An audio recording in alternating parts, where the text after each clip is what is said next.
తయారు చేసే విధానం మన పాత వీడియోలో ఉంటుందండి.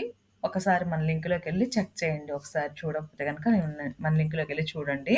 ఈసారి ఇలా అసలు చేతకాని వాళ్ళకి గూడా బాగా వస్తుందండి. ఇలా ట్రై చేయండి. ఒక మన పాలిథీన్ కవర్ ఉంటుంది గదా! ఆ కవర్ మీద వేసి కొంచెం నీళ్లద్దుకుంటా ఇట్లా తీసి కొంచెం ఉండలా చేసి ఇలా వేసి చూడండి. నేను వీడియోలో చూపించిన విధంగా చాలా బాగా వస్తాయండి. చేతకాని వాళ్ళకి కూడా బాగా వస్తుంది.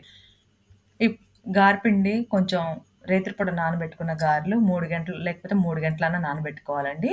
నానబెట్టుకొని గారెపిండి బాగా ఎక్కువ నీళ్లు వేయకుండా కొంచెం నీళ్లు వేసుకుంటూ కొంచెం కచ్చా పచ్చాగా బాగా మెత్తగా నలగనీయకూడదండి.